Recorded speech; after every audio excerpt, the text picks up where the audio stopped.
여야가 오늘 오후 21대 국회 원구성을 놓고 마지막 협상에 나섭니다. 박병석 국회의장이 내일은 무조건 본회의를 열겠다고 밝힌 만큼 극적 타결이 이뤄질 수 있을지 주목되는데요.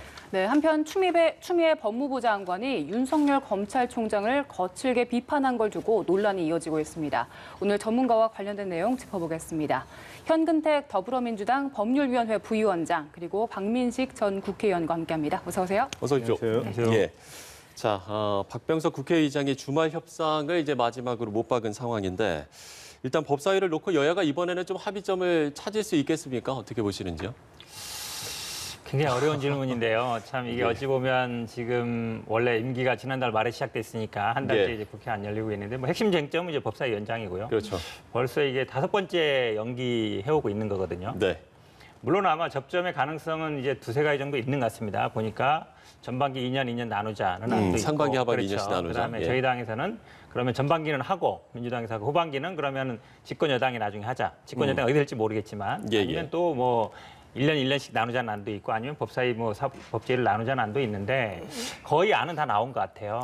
예, 안은 나온 것 같아서 근데 저는 지금 들리는 얘기에 의하면 사실 지난번에 그 의원총회 가기 전에 그러니까 11대 7로 나눠서 예결위를 가는 걸로 해서 이제 그걸 주호영 원내대표가 의원총회에 들고 갔었거든요. 거기서 이제 어찌 보면 이제 통과가 안 된 건데 네. 지금 또 들리는 얘기에 하면 아마 지금 밑에 안 그러니까 지금 두 번째 저희들이 제시하는 그러니까 2002년 대선에서 승리하는 당 집권당이 하자. 이걸 네. 아마 또 김종인 뭐 비대위원장이 또 거절했다 이런 얘기 있는데 어쨌든 협상을 시도하는 걸로 보면 저는 물론 뭐 많지는 않습니다만 그래도 타협의 가능성이 조금은 있지 않은가라고 보고 있습니다. 조금은 있지 않은가. 네. 어쨌든 지금 뭐 통합당의 제안과 또 민주당의 제안을 소개를 해줬는데 글쎄 이 간격을 좀 좁힐 거라고 보십니까? 어떻게 보시는지요? 여러 가지 뭐 지금 상황이 그 절박한기 때문에 네. 개인적으로는 마지막에 타결이 되리라고 희망을 하고 있습니다. 근데 기본적으로 이 사안의 핵심은 저희 당 입장에서는 뭐 어떤 상임위원회를 어떻게 하자, 뭐 가져온다, 뭐 준다 이런 차원을 떠나서 네. 지금 21대 국회가 개원하자마자 여당, 슈퍼 여당이지 않습니까? 여당의 행태를 보면은 제1야당을 국정의 카운터파트로 인정을 안 하고 있어요, 보면은. 기본적으로 이 상임위원장 문제도 법사위원장 문제도 아시다시피 지금 수십 년 동안 야당이 법사위원장을 가져왔던 관행입니다. 그 관행은 국회의 관습법이 이미 되어버린 거예요. 근데 아무런 근거 없이 그냥 180석 슈퍼 여당이 되자마자 이제는 법사위원장 과거에는 본인들이 야당일 때 다 했지 않습니까? 예. 그러니까 국민들이 어떻게 보겠습니까? 이제 힘이 세졌으니까 개구리 올챙이 시절 이제 모른다 이런 비판이 있는 것이죠. 그래서 어떻든 상임위원장 배분 문제를 떠나서 이럴 때는 좀 통 크게 여당이 손을 내밀어야죠.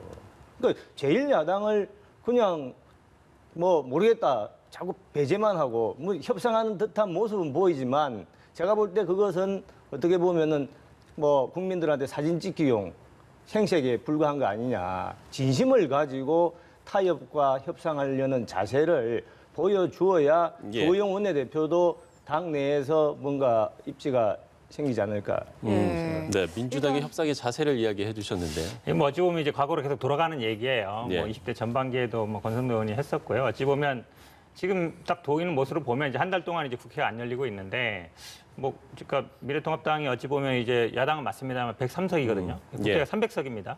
3분의 1 좀 넘는 의석을 가지고 국회 전체를 보이콧하는 거나 마찬가지예요. 원인은 하나, 법사위원장. 근데 법사위원장의 어떤 권한이 이제 과도하게 돼 있기 때문에 저는 예. 아마 그 부분을 합의는 할 수 있을 거예요. 이 법사위에서 체계자구 심사권 폐지하자.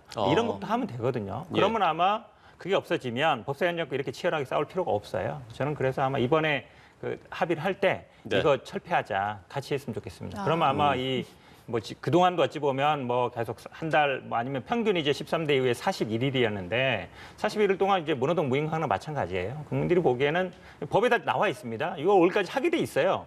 근데 이제 관행이라고 해서 어찌 보면 103석 가진 야당이 국회 전체를 틀어막고 있는 게 맞느냐 이거에 대한 비판도 좀 분명히 있다고 봅니다. 네, 두 분 뭐 입장 차는 보이시지만 일단 둘 다 타결이 됐으면 좋겠다 하는 희망사항이 담긴 전망을 내주셨습니다.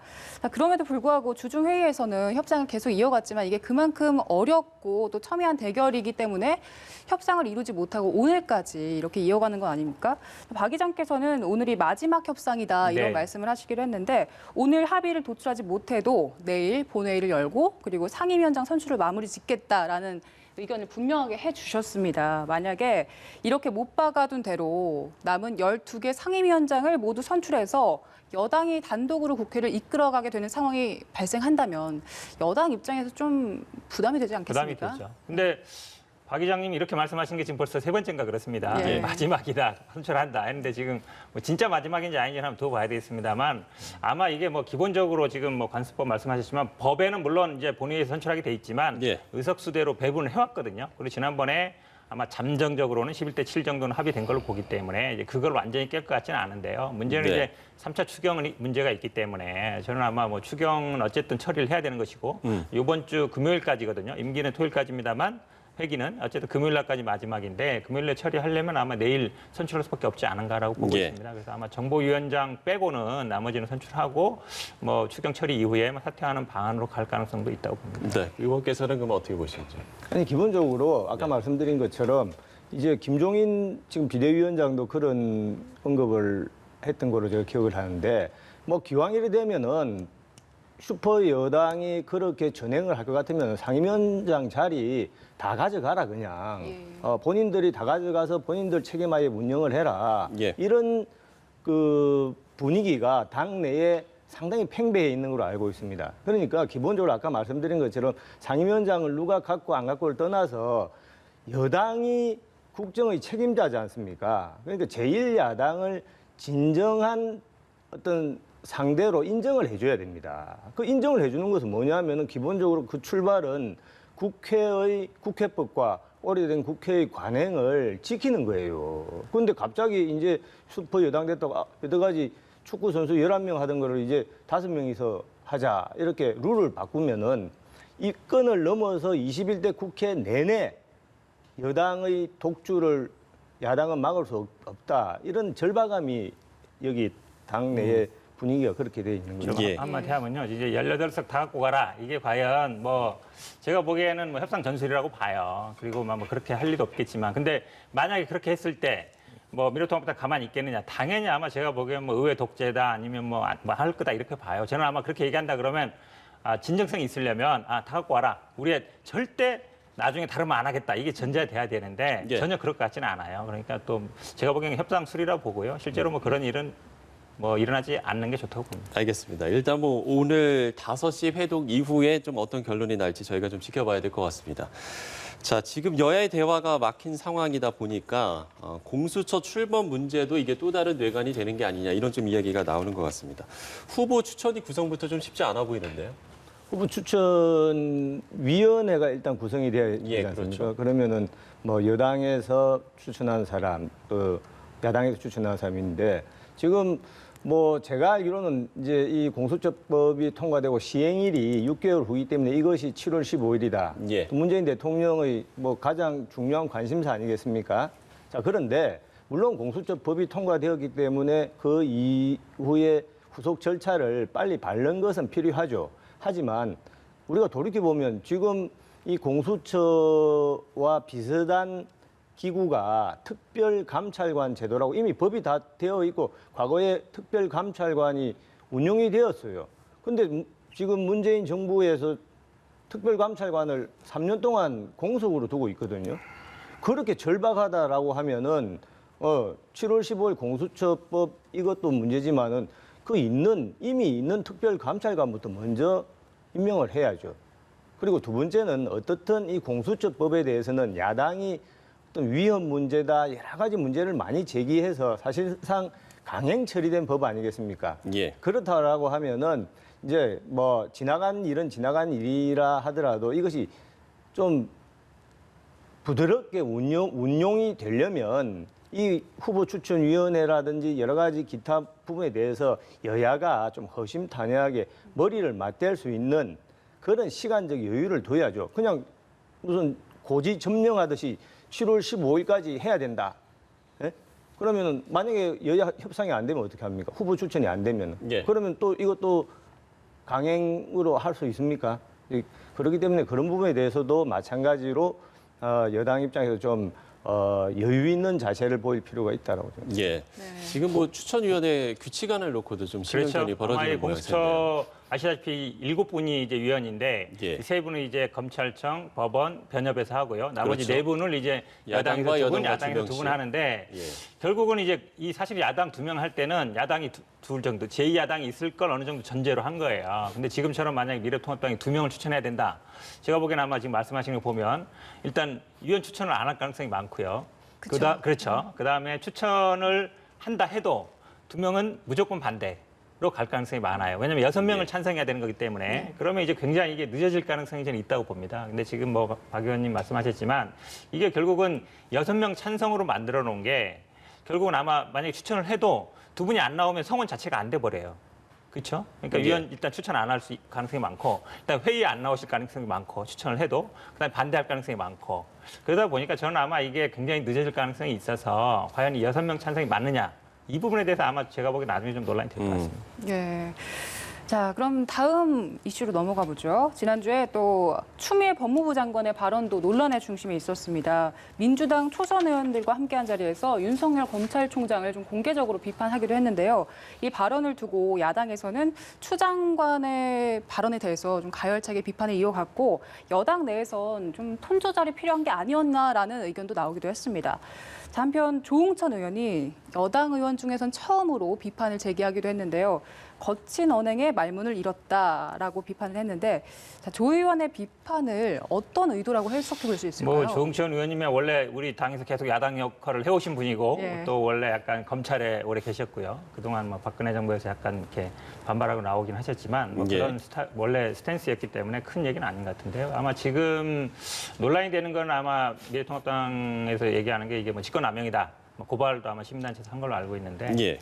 그러니까 결국은 그건 것 같아요. 직권남용이라는 게 이제 형식적인 권한 안에 들어오는데 실제로 남용했다는 건데 이제 아마 얘기 보니까 수사 중인 사안을 감찰 못한다. 그게 이제 법무부령에 나오는 건데 네네. 그 어찌 보면 밑에 법령이라 할 수 있는 내부 훈령에 있는 감찰 규정 갖고 감찰하는 게 위법 아니냐 이 얘기 있는 것 같은데요. 이제 그거에 좀 반박을 하면 사실은 이 한동훈 검사장이 물론 수사 대상이긴 합니다만 직접적인 수사의 대상은 아니에요. 직접 수사 대상은 누구냐면 그 채널의 이모 기자가 사실 어찌 보면 이걸 가지고 그 피의자한테 뭐 강요를 했느냐 안 했느냐는 거고 한동훈 검사장이 거기에 어느 정도 관여를 했느냐, 그러니까 전화를 해서 뭐 어떻게 하라고 지시를 했냐 이런 거거든요. 그래서 사실은 어찌 보면 한동훈 검사장 사건은 감찰 사안인 게 더 맞다고 봅니다. 그러니까 지금까지 드러난 거는. 근데 이게 제대로 안 되고 있는 건 맞아요. 그러니까 윤석열 총장이 예전에 조국 전 장관 수사할 때는 수사팀에서 이런 의견이니까 그냥 해라 이랬는데 이 한동훈 검사장 사건에서는 수사팀에서는 이거를 뭐 영장도 청구하겠다 막 이러고 있는데